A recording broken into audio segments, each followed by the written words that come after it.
tell us about the National Wild Turkey Federation's new direction.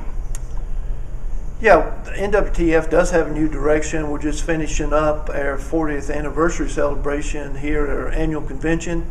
I think people still associate the National Wild Turkey Federation with trapping and transplanting wild turkeys, and certainly it's been one of the probably best modern day success stories of wildlife management. However, right now we've accomplished pretty much that mission as far as restoring turkeys. We currently have around 7 million wild turkeys in almost every state in the country.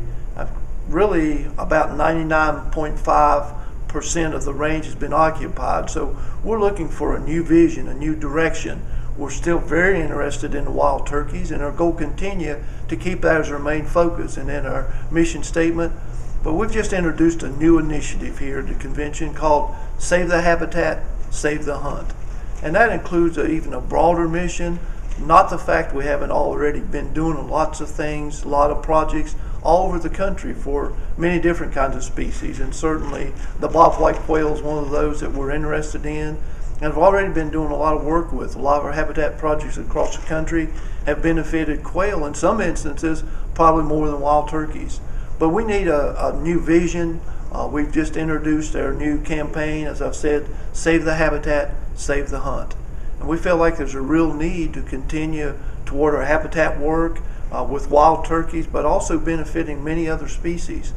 We've got a pretty ambitious goal here for the next 10 years or so in enhancing habitat for 40 million acres of, let me back up, 40 million would be nice, 10 million acres of habitat over the next 10 years. We certainly think that that's doable.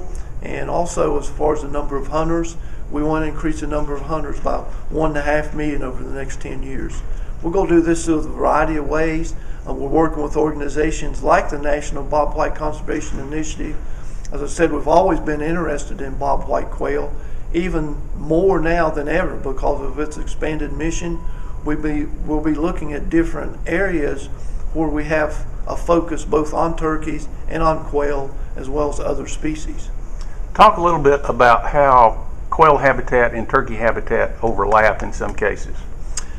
In most cases, quail and wild turkey habitat do overlap, particularly when it comes to early successional habitat that quail need. That's also a very important component of wild turkey habitat, particularly with brooding and nesting habitat. So many of these projects, as I said, we've done in the past that benefit these species.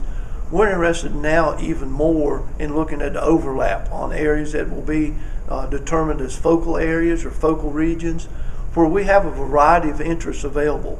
As we overlap these layers of bobwhite quail needs and turkey needs, we feel like there's even be more collaboration and more work being done.